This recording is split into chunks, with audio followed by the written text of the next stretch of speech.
కీర్తన గ్రంథంలో నుండి దేవుని వాక్యాన్ని మనము ధ్యానం చేద్దాం. ఈ దినము కీర్తన గ్రంథంలో నుండి 15వ కీర్తన భాగాన్ని ఈరోజు మనము ధ్యానం చేద్దాం.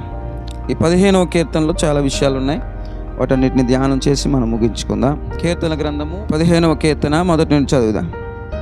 యెహోవా, నీ గుడారములో అతిథిగా ఉండదగిన వాడెవడు?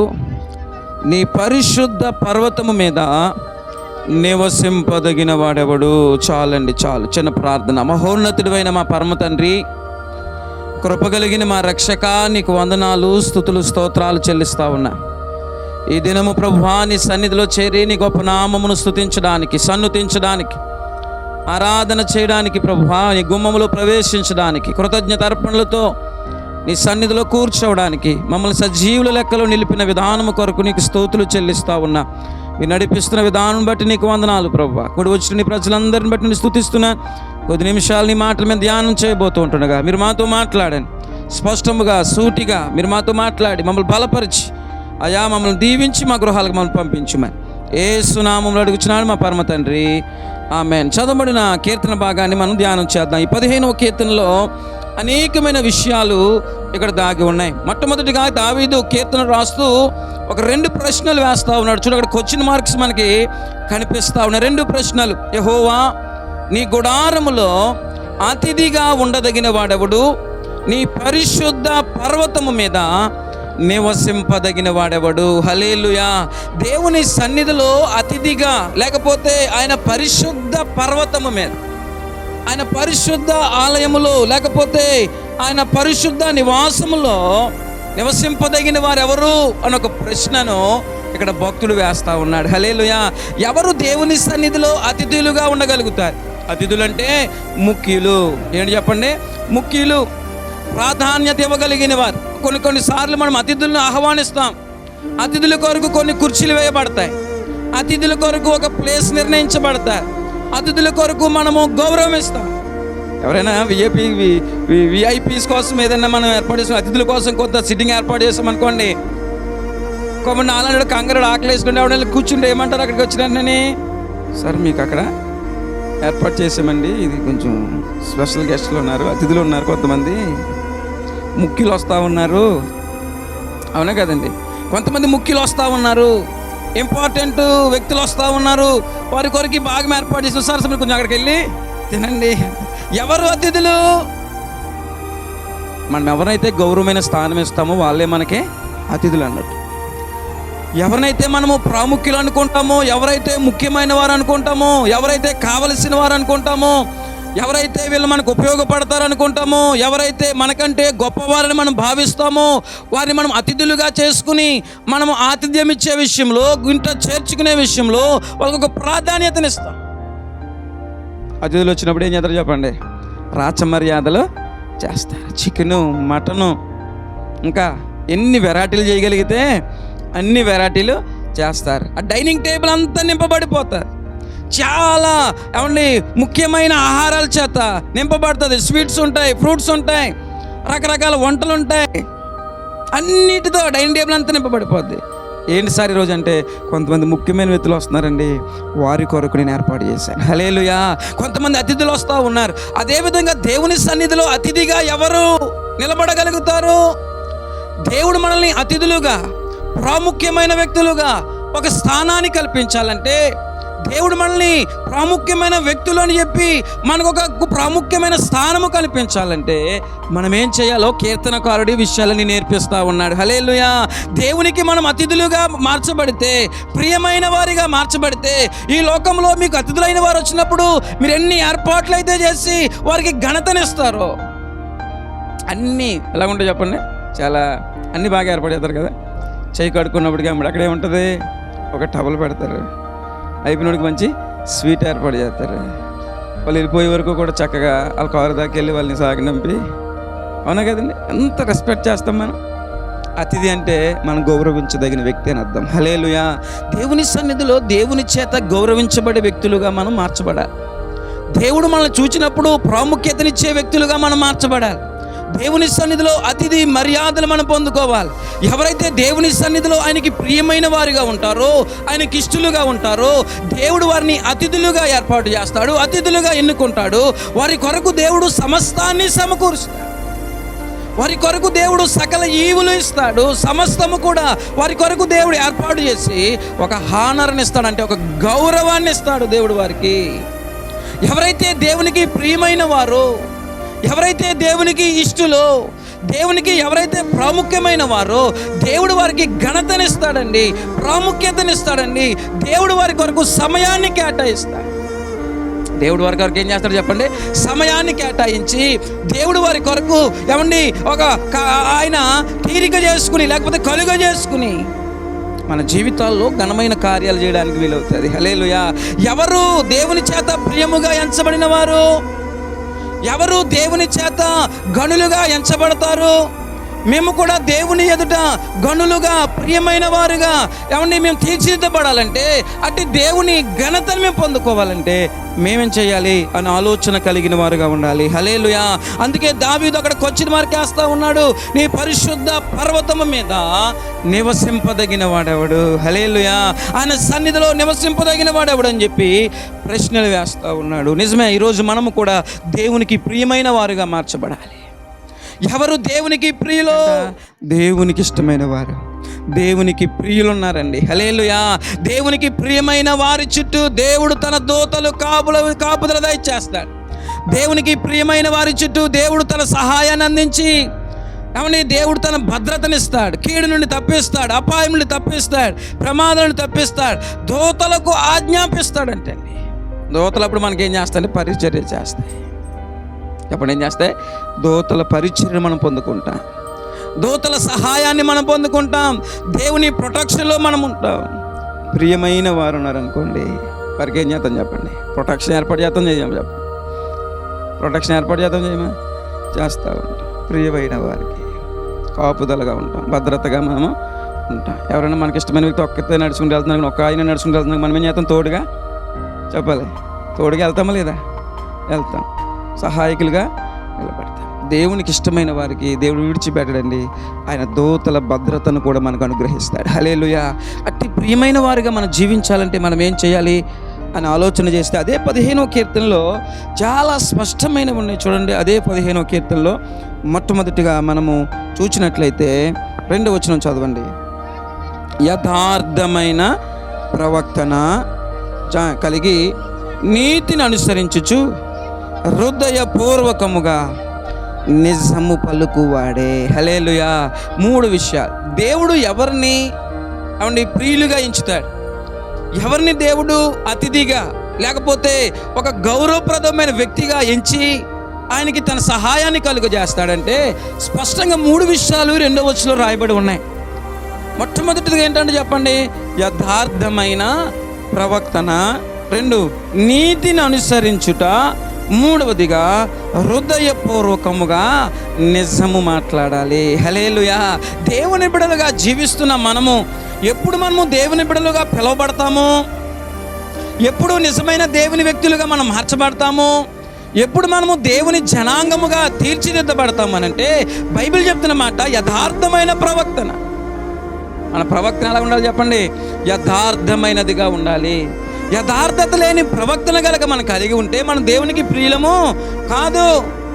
యథార్థమైన ప్రవర్తన లేకపోతే, నీతిని అనుసరించకపోతే, హృదయపూర్వకముగా నిజమును పలకకపోతే మనము దేవుని బిడలుగా ముందుకు కొనసాగలేము.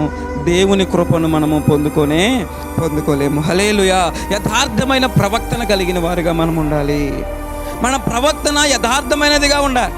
మన మాటలో యథార్థత ఉండాలి, మన చూపులో యథార్థత ఉండాలి, మన తలంపులలో యథార్థత ఉండాలి, క్రియలో యథార్థత ఉండాలి, అన్ని విషయాల్లో కూడా యథార్థతగా ఉండాలి. మనం యథార్థమైన వారిగా మనము జీవించాలి. యథార్థత లేకపోతే, నిజము లేకపోతే మనము అబద్ధికులుగా మార్చబడతాము. అబద్ధములకు జనకుడు ఎవరంటే చెప్పండి? ఎవరు? సాతాను. హల్లెలూయా. మన నోట యథార్థత లేకపోతే, మన క్రియలలో యథార్థత లేకపోతే మనం దేవుని బిడలము కాదు. దేవుడు యథార్థవంతుడు, ఆయన మాట ఇచ్చి నెరవేర్చేవాడు, ఆయన యథార్థము కలిగిన వాడు, న్యాయవంతుడై ఉన్నాడు. అపవాది గురించి బైబిల్ చెప్పిన మాట, అబద్ధాలకు జనకుడు. అబద్ధాలు ఆడే వాళ్ళందరికీ జనకుడు అంటే తండ్రి అన్నట్టు. ఇప్పుడు అబద్ధాలు ఆడే వాళ్ళందరూ ఎవరి పిల్లలు చెప్పండి? సాతాను పిల్లలు. సాతాను పిల్లలు వచ్చి దేవుని ప్రియమైన స్థానంలోకి వస్తూ ఉంటే అక్కడ అంటారు, బాబు నువ్వు ఇక్కడ కాదు, నీకు ఇందాక ఫస్ట్లో చెప్పాను కదా నీకు. ఏమంటారు? మనం ఒక డైనింగ్ ఏర్పాటు చేస్తాం ప్రియమైన వారి కొరకు. అందరూ చెప్పండి, ఎవరి కొరకు? ప్రియమైన వారి కొరకు. అక్కడ నాలంటి వాళ్ళు కూర్చుంటే ఏమంటారు అని చెప్పారు ఇందాక, బాబు నీకు ఇక్కడ చెప్పండి, నీకు ఇక్కడ కాదు, అక్కడ బఫీ ఉంది కదా, ఇది ఎవరి కొరకు ఏర్పాటు చేసాం? ప్రియమైన వారి కొరకు. అందరూ చెప్పండి, ప్రియమైన వారి కొరకు, ప్రాముఖ్యమైన వారి కొరకు. ఈరోజు దేవుని కార్యములు ఏమండి మన జీవితంలో నెరవేర్చబడాలన్నా, దేవుని కృపచేత మనం నింపబడాలన్నా, ఆయన ఎదుట మనము ప్రియులముగా, అతిథులుగముగా, ప్రాముఖ్యమైన వ్యక్తులుగా తీర్చిదిద్దబడాలంటే దేవుని ఎదుట యథార్థవంతులుగా మనం ఉండాలి. యథార్థతను మనం అనుసరించాలి. దేవుని ఎదుట మరుగైనది ఏదీ లేదు, దేవునికి దాచవలసినది ఏదీ లేదండి. దేవుని దగ్గర ఏమైనా దాయగలుగుతామా? దేవుని కన్నులు మనం మరుగు చేయగలుగుతామా? దేవుని కన్నులు మనం కప్పగలుగుతామా? మనుషుల కన్నులు కప్పగలుగుతాం, మనుషుల కన్నులు మనము ఏమార్చగలుగుతాం, కానీ దేవుని కన్నులు మనం కప్పలేమండి. ఆయన కన్నులు అంటండి భూమి అందంతటా సంచరిస్తున్నాయి. హల్లెలూయా. యథార్థమైన ప్రవక్తన కలిగి ఏమండి ఆయన కొరకు జీవించేవారు కలరేమో అని చెప్పి ఆయన కన్నులు లోకమందంతటా సంచరిస్తూ ఉన్నాయి. ఎవరైతే ఆయన కన్నుల ఎదుట యథార్థముగా ఉంటారో వారి దేవుడి దృష్టికి ప్రియమైన వారుగా, యోగ్యులుగా ఎంచబడతారు. దేవుడు వారిని అతిథులుగా చేస్తాడు. హల్లెలూయా. ఆయన అతిథులుగా చేసిన వారి కొరకు దేవుడు సమస్తాన్ని సిద్ధపరుస్తాడు. ఆయన ఎదుట మనం ఎలా ఉండాలి చెప్పండి? అతిథులముగా, ప్రియమైన వారముగా ఉందుముగాక. దేవుని కన్నుల ఎదుట ప్రియమైన వారుగా ఉందుముగాక. ఆయన గుడారములో అతిథులుగా మనము జీవించుదుముగాక. అలాగూ జీవించాలంటే మొట్టమొదటిగా ఏం కలిగి ఉండాలి చెప్పండి? మనము యథార్థమైన ప్రవక్తను మనము కలిగి ఉండాలి. హల్లెలూయా. యథార్థతను మన మాట అవునంటే అవును చెప్పాలి, కాదంటే కాదు. మనం మతలబు ఉండకూడదు మనలోని. మన మాటలో గుర్తుపెట్టుకోండి, క్రైస్తవుడి లోకంలో యథార్థవంతుడిగా ఉండాలి. నేను యథార్థవంతుడిగా చేయడానికే యేసు ప్రభువు తన ప్రాణాన్ని పెట్టాడు. మనం యథార్థవంతులుగా జీవించాలని, నీతిమంతులుగా జీవించాలని, పరివర్తన చెందిన వారిగా మార్చబడాలని యేసు ప్రభువు వారు కల్వరి శిలువలో తన ప్రాణాన్ని పెట్టాడు. ఆయన రక్తంలో కడగబడి కూడా మనలో మోలి ఉండకూడదండి. హల్లెలూయా. మనలో అబద్ధం ఉండకూడదు. అబద్ధం ఆడుతున్నామంటే మన ఎవరి పిల్లలని చెప్పండి? సాతాను పిల్లలము. సాతాను పిల్లలు దేవుని ఆతిథ్యమును, దేవుని కృపను, దేవుని ఆశీర్వాదాన్ని పొందుకోవడానికి వారు అనర్హులుగా ఎంచబడతారు. హల్లెలూయా. దేవుని కృపచేత నింపబడాలంటే మొట్టమొదటిగా యథార్థమైన ప్రవక్తన కలిగిన వారుగా ఉండాలి. రెండవదిగా మనం ఏం చేయాలి చెప్పండి? నీతిని అనుసరించాలి. ఏం చేయాలి చెప్పండి? మనము నీతిని అనుసరించాలి, నీతిని వెంబడించాలి. కొరింథీయులకు రాస్తూ అపోస్తలుడైన పౌలు సంఘానికి ఒక చక్కని విషయాన్ని నేర్పిస్తాడు. చూడండి, మొదటి కొరింథీయులకు రాసిన పత్రిక 15వ అధ్యాయము, మొదటి కొరింథీయులకు రాసిన పత్రిక 15వ అధ్యాయము 34వ వచనాన్ని చదువుదాం. నీతి ప్రవక్తన గలవారై మేల్కొని పాపము చేయకుడి, దేవుని గూర్చిన జ్ఞానము కొందరికి లేదు, మీకు సిగ్గు కలుగుటకై ఇట్లా చెప్పుచున్నాను. హల్లెలూయా. నీతి ప్రవక్తన గలవారమై ఉండాలి. అందుకే అపోస్తలుడైన పౌలు సంఘాన్ని హెచ్చరిస్తూ ఉన్నాడు. చూడండి, మీకు అర్థం అవ్వాలంటే 33 మొదటి నుంచి మీరు చదవండి. 33 మొదటి నుంచి వచ్చి, రేపు చనిపోవుదుము కదా, తిందుము త్రాగుదుము, మోసపోకుడి, దుష్ట సాంగత్యము, మంచి నడవడిని చెడుపును, నీతి ప్రవక్తన గలవారై మేల్కొని పాపము చేయకుడి, దేవుని గూర్చిన జ్ఞానము కొందరికి లేదంటండి. హల్లెలూయా. దేవుని గురించిన జ్ఞానము కొంతమందికి లేదంటండి. అందుకే పౌలు అంటున్నాడు, నీతి ప్రవక్తన గలవారై మేల్కొనండి. ఏమంటారంట నీతి లేని వాళ్ళు? రేపు పోతే ఏమవుతాం మనం? ఇప్పుడే బతుకున్న రోజే చెప్పండి. ఏమని సలహా ఇస్తారంట నీతి లేని వారు? రేపు ఏమవుతాం మనకు తెలియదు కదా, చచ్చిపోయి ఎక్కడ పోతాం మనకు తెలియదు కదా. ఏమంటారంట చెప్పండి? తిందుము త్రాగుదుము అని చెప్తారంట. మోసపోకండి. దుష్ట సాంగత్యం ఏం చేస్తా చెప్పండి, మంచి నడవడిని చెడిపేస్తుంది. 6 నెలలు సహవాసం చేస్తే చెప్పండి వారు వీరైపోతారంట, వీరు వారైపోతారంట. దుష్ట సహవాసము, దుష్ట సాంగత్యము వారు ఏం నేర్పిస్తారంటే నీతి మాలిన పనులు నేర్పిస్తూ ఉంటారు. రేపు ఏమైపోతాం మనకు తెలియదు కదా, తినే తాగే ఇష్టానుసారంగా జీవించు, నీ జీవితము నీ ఇష్టం అని చెప్తారంట. అందుకే పౌలు సంఘాన్ని హెచ్చరిస్తున్నాడు, లోకాన్ని కాదు. లోకాన్ని హెచ్చరించవలసిన అవసరం మనకు లేదండి. లోకంలో ఉన్న వ్యక్తులను మనం హెచ్చరించవలసిన అవసరం లేదు. సంఘముతో చెప్తున్నాడు, నీతి ప్రవక్తన గలవారై మేల్కొని పాపము చేయకుడి. హల్లెలూయా. నీతి ప్రవక్తన కలిగి పాపమునకు మనం దూరంగా ఉండాలి. పాపమునకు ఏం చేయాలి చెప్పండి, దూరంగా ఉండాలి. నీతి ప్రవక్తను మనము అనుసరించాలి. హల్లెలూయా. జ్ఞానము మనకు కొంతమందికి లేదంటండి. దేని గురించిన జ్ఞానము? దేవుని గురించిన జ్ఞానము లేక కొంతమంది నీతి తప్పుతూ ఉన్నారు. నీతి లేకపోతే దేవుని సన్నిధిలో మనం ఎలా ఉండలేము చెప్పండి, అతిథులుగా మనం ఉండలేము. హల్లెలూయా. దీవెనకరమైన బిడ్డలుగా మనం ఉండలేము. దేవుని సన్నిధిలో ఏమండి పాపమును విసర్జించకపోతే, నీతిని ప్రేమించకపోతే, ఏమండి దుష్ట సాంగత్యముతో కనుక మనం నడిస్తే ఆయన సన్నిధిలో మనం ఎంత మాత్రము కూడా ఏం చేయాలని చెప్పండి, నీతిమంతులముగా తీర్చిదిద్దబడలేము. హల్లెలూయా. అందుకే మోసపోవద్దు, లోకపు మాటలకు మోసపోవద్దు, వంచిన మాటలకు మోసపోవద్దు, అబద్ధపు మాటలకు మోసపోవద్దు. ఏమండి మనం మోసగిస్తారు, ఏం పర్వాలేదులే అంటారు. నేను చాలాసార్లు చెప్తాను, మన సాతాను ఏంటంటే భక్తుడిని మనం తప్పించడానికి వీళ్ళని ఉదాహరణగా తీసుకొస్తూ ఉంటాడు. అర్థమైంది కదా. మనం మంచిగా భక్తి చేస్తూ ఉంటే సాతాను ఏం చేస్తాడంటే మన భక్తిని తొలగించడానికి కొంతమంది ఉదాహరణగా తీసుకొస్తూ ఉంటాడు. కొంతమందిని చెప్పాలి ఉదాహరణగా తీసుకొస్తా, వాళ్ళు చేయట్లేదా ఏంటంట చెప్పాలి, అందరూ కూడా చెప్పాలి. ఏం చెప్తాడు మన నోట్లోకి వచ్చి, నువ్వేనేంటి అంటే ఒప్పుకొని కూడా అన్నట్టు, అపవాది ఒప్పుకొని నువ్వేనా అలా చేయట్లేదా, అలా చేయట్లేదా, అలా ప్రవర్తించట్లేదా, వాళ్ళని వీళ్ళని ఉదాహరణగా తీసుకొస్తూ ఉంటాడు. గుర్తుపెట్టుకోండి. అందుకే అపోస్తలుడైన పౌలు స్పష్టంగా చెప్తా ఉన్నాడు, నీతి ప్రవక్తన గలవారై మేల్కొనండి. హల్లెలూయా. మేల్కోవాలి. భక్తి జీవితంలో సోమరత నుండి మనం మేల్కొని నీతి ప్రవక్తన కలిగిన వారుగా మనం ఉన్నప్పుడు దేవుని సన్నిధిలో అతిథులుగా మనం ఉండగలుగుతాము. హల్లెలూయా. 3వది హృదయపూర్వకముగా నిజము మాట్లాడాలి. హల్లెలూయా. ఎఫెసీయులకు రాసిన పత్రికలో అపోస్తలుడైన పౌలు చక్కని విషయాన్ని తెలియజేస్తా చూడండి. ఎఫెసీయులకు రాసిన పత్రిక 4వ అధ్యాయము 25వ వచనాన్ని చదువుదాం. 4వ అధ్యాయము 25వ వచనం, మనము ఒకరినొకరము అవయములై ఉన్నాము కనుక మీరు అబద్ధమాడుటమని ప్రతి వాడును తన పొరుగు వానితో సత్యమే మాట్లాడవలెను.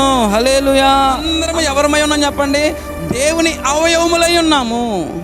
ఒకే శరీరము, క్రీస్తు అనే శరీరము చేత మనము ఏమని కట్టబడతా ఉన్నాం కనుక, అవయవములై ఉన్నాము కనుక, సహోదరులమై ఉన్నాము కనుక ఒకరికి ఒకరు ఏం చెప్పుకోకూడదని చెప్పండి, అబద్ధాలు చెప్పుకోకూడదు.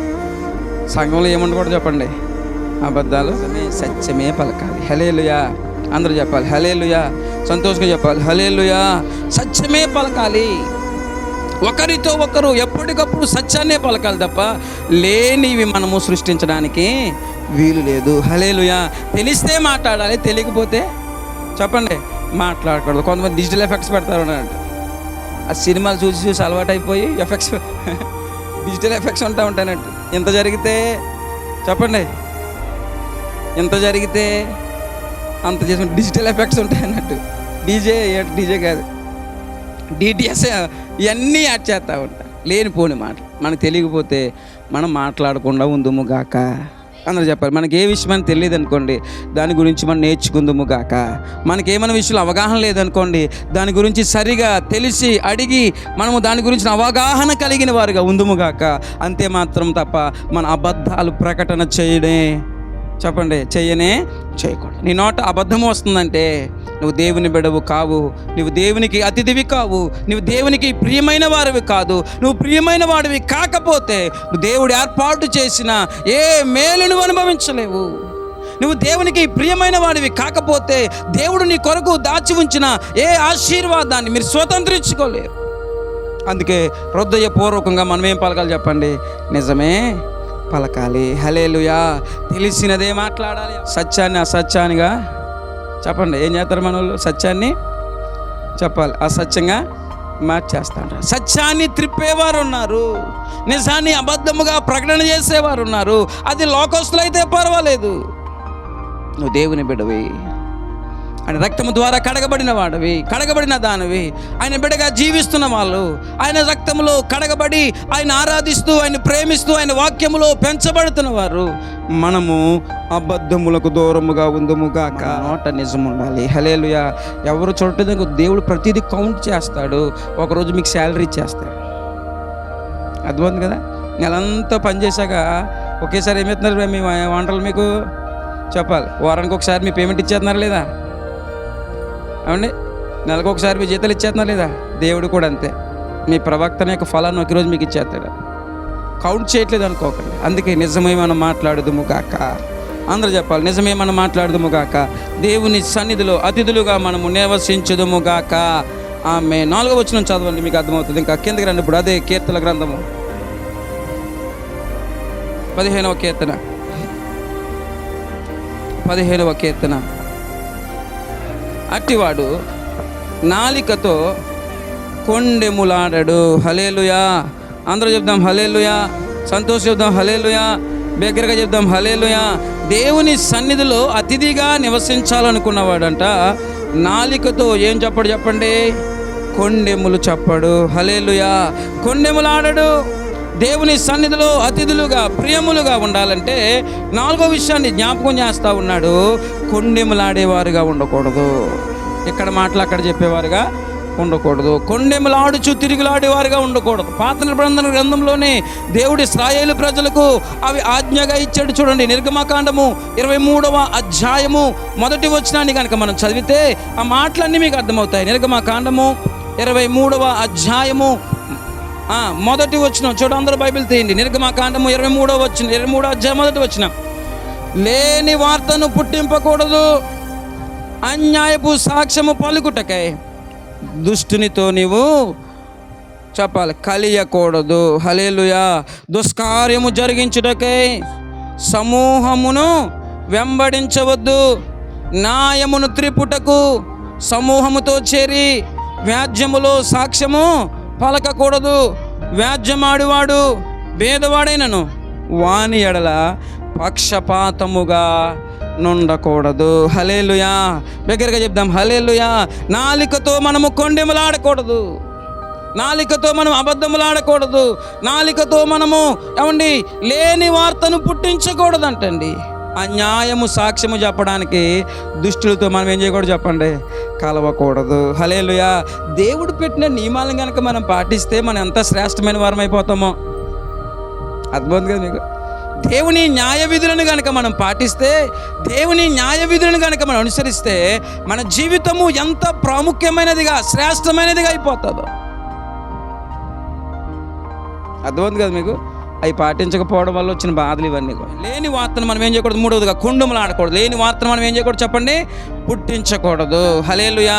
లేని వార్తను పుట్టించకూడదు. అన్యాయపు సాక్ష్యము పలకడానికి ఏం చేయకూడదు? మనం దుష్టులతో కూడుకోకూడదు. దుష్కార్యము చేయడానికి సమూహమును ఏం చేయాలి? చెప్పండి, వెంబడించకూడదు.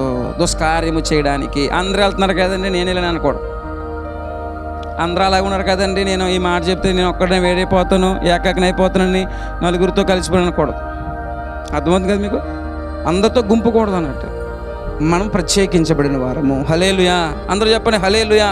అందరూ ఆ వైపే ఉన్నారు కదండి, అందరూ అలాగే ఉన్నారు కదండి, నేను ఒక్కనే వేరైపోతానని ఇలాగనే వేసానండి, నాది అబద్ధమని నాకు తెలుసండి, అది చేయకూడని పని నాకు తెలుసండి, ఇంక తప్పలేదండి, అందరూ అలాగే అనమన్నారు కాబట్టి నేను అనేసానంటే రేపొద్దు నువ్వు భరించాలి. అది నువ్వు పలికిన అబద్ధముకు, నువ్వు చెప్పిన ఖండముకు ఒకరోజు నువ్వు శిక్ష అనుభవించాలి. అందరూ చేయమన్నారు, మనం ఏం చేయకూడదు? చెప్పండి, నీతిని మార్చేసేవారంగా ఉండకూడదు. మెజారిటీ పీపుల్ అలాగే ఉన్నారు కదండి, నేను ఒక్కడిని అయిపోతానండి, ఏకాకని అయిపోతానని చెప్పి నేను కూడా వాళ్ళతో కలిసిపోయాను. అందుకే అన్నాడు అక్కడ, దుష్ట కార్యము చేయు వారి సమూహముతో నువ్వేం చేయకూడదు? వెంబడించకూడదు. న్యాయము తిప్పుటకు సమూహముతో చేరి వ్యాజ్యములో సాక్ష్యము పలకకూడదు. హల్లెలూయా.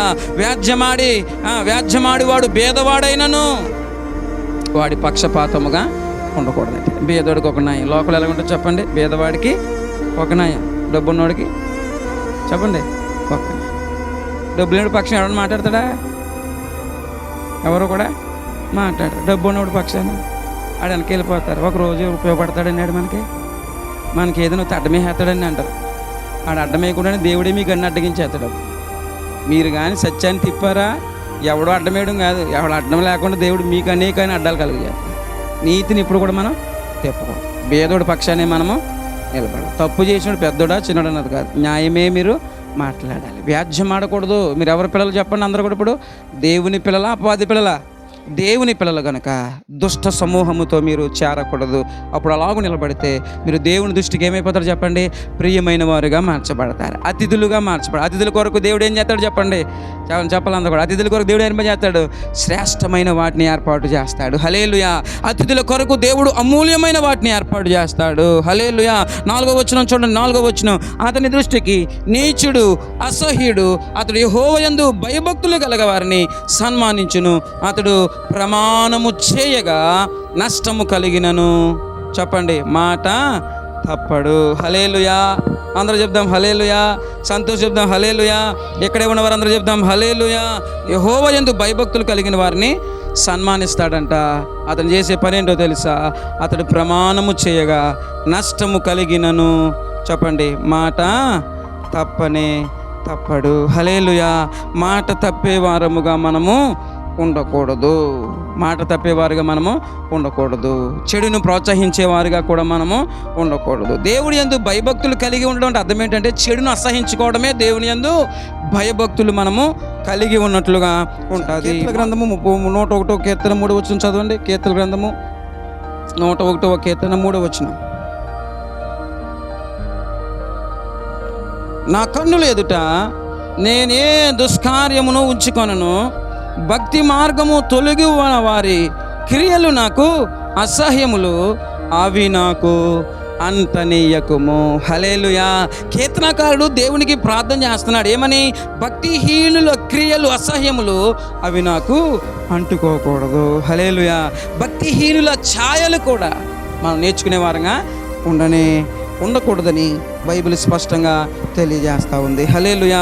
అతడు ప్రమాణము చేయగా ఏం చేయడానికి చెప్పండి? నష్టము కలిగిన మాట మాత్రము తప్పండి. ప్రమాణము చేస్తే ఒట్టు పెట్టినప్పుడు, ప్రమాణపూర్వకంగా చెప్పినప్పుడు అబద్ధము చెప్పాలి. చెప్పాలి. మీరు ఎన్ని అబద్ధ పొట్లు అంటారో ఒకసారి పరీక్షించుకొని ఉదయకాల సమయం అలా మన మాట నమ్ముతున్నామని చెప్పి ఏం చేస్తారు? మా అమ్మ మీద పుట్టంటే పడుంటారని చెప్పి అబద్ధ పొట్లు వేసారు. లేదా ఒప్పేసుకొని దేవుని సన్నిధిలో అయితే దేవుడికి క్షమించును గాక. అందరూ చెప్పాలి, దేవుడికి క్షమించును గాక. పొట్లు పెట్టుకోవద్దని బైబిల్ చెప్పింది. అయినా మనం ఏం చేస్తాం చెప్పండి? పొట్లు పెట్టుకుంటాం. అబద్ధపు ప్రమాణాలు మన జీవితంలో ఉండడానికి వీలు లేదు. హల్లెలూయా. ఒకవేళ మనం ప్రమాణము చేస్తే ఆ ప్రమాణము నుండి మనము నిలబడే వారముగా ఉండాలి. మాట మార్చేవారుగా ఉండకూడదు. మాట తప్పేవారుగా మనము ఉండకూడదు. ప్రమాణము చేయగా ఆ ప్రమాణమును నష్టం కలిగినా సరే, అక్కడ కీడు జరుగుతుందని తెలిసినా కూడా ఆ మాట నిజంగానే మనం పలకాలి తప్ప అబద్ధం పలకడానికి వీలు లేదు. 5వ వచనం చదివి ముగిస్తున్నా. 5వ వచనం, తన ద్రవ్యమును చెప్పండి, తన ద్రవ్యమును వడ్డీకి ఇయ్యడు. హల్లెలూయా.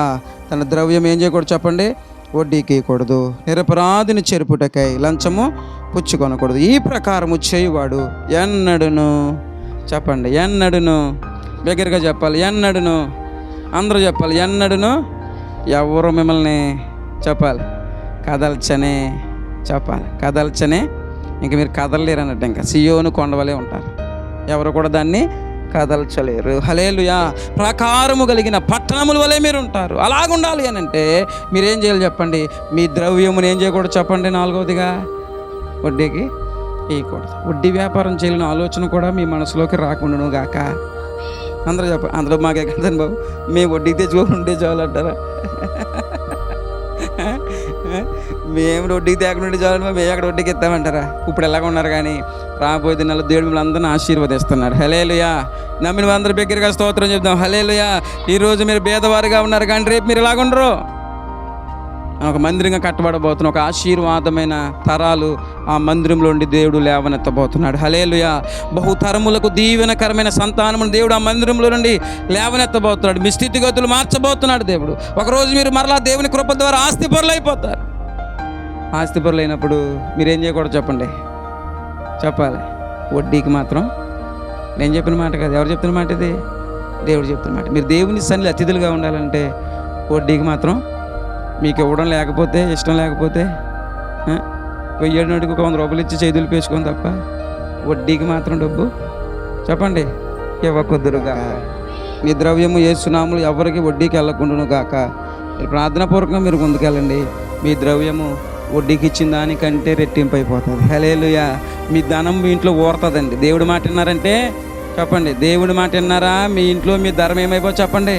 నీరు ఊరత చూసారా ఇసుకల్లో ర్యాంపుల్లో? అలాగా నీరు ఊరినట్లుగా ధనం ఊరిపోతూ ఉంటుంది. మీరు పంచిపెట్టి కొద్ది ఊరుతూ ఉంటుంది, సమృద్ధిగా మార్చబడతా. అందుకే బైబిల్ చెప్తుంది, ఈ ప్రకారము చేయువాడు ఎన్నడును చెప్పండి కదల్చబడాడు. హల్లెలూయా. ఒక కదల్చబడిన విశ్వాసం. ఈరోజు ప్రతిదానికి మనం కదల్చబడుతున్నామంటే దానికి గల కారణము దేవుని సన్నిధిలో అతిథులుగా మనం నివసించలేకపోతున్నామేమో. జాగ్రత్త. ఆయన సన్నిధిలో అతిథులుగా ఉండాలంటే మొట్టమొదటిగా ఏం చెప్పాను మీకు? యథార్థమైన ప్రవక్తన కలిగి ఉండాలి. రెండవదిగా నీతిని అనుసరించాలి. మూడవదిగా హృదయపూర్వకంగా నిజాన్నే పలకాలి. నాలుగవదిగా నాలుకతో కొండెములు చెప్పకూడదు. హల్లెలూయా. అబద్ధ సాక్ష్యము పలకకూడదు. మీ ద్రవ్యమును ఏం చేయకూడదు చెప్పండి? వడ్డీకి ఇవ్వకూడదు. ఈ 15వ కీర్తన మరలా ఇంటికెళ్ళి మీరు ధ్యానం చేయండి. ఇంటికెళ్ళి ఒకసారి మీరు ఆలోచన చేయండి. ఆ 15వ కీర్తన ద్వారా దేవుడు అద్భుతమైన సత్యాలు మీకు బయలుపరచును గాక. ఆయన సన్నిధిలో అతిథులుగా ఉండండి. దేవుడు మీ కొరకు శ్రేష్టమైన ఆతిథ్యాన్ని, అందరూ చెప్పండి, శ్రేష్టమైన ఆతిథ్యాన్ని దేవుడు సిద్ధపరిచాడు. అతిథుల కొరకు దేవుడు శ్రేష్టమైన వాటిని దాచి ఉంచాడు. ఎవరు దేవుని సన్నిధిలో అతిథులు అంటే ఆయన వాక్యానుసారంగా జీవించేవారే ఆయనకు అతిథులు. ప్రాముఖ్యమైన వారు ఆయనే వారిని ప్రియులుగా ఎంచుతాడు. లేకపోతే మనము దేవుని దృష్టికి అనుకూలంగా మార్చబడకపోతే ఆయన ఎదుట మనం ప్రియులుగా ఉండలేము, ఇష్టమైన వారిగా ఉండలేము, ఏ ఆశీర్వాదానికి మనం వారసులుగా మార్చబడలేము. అందుకే మన దేవుని ఎదుట ప్రియులముగా కదల్చబడలేని వారుగా నిలిచి ఉందుము గాక. ఆమె తల వంచండి, ప్రార్థన చేసుకుందాం.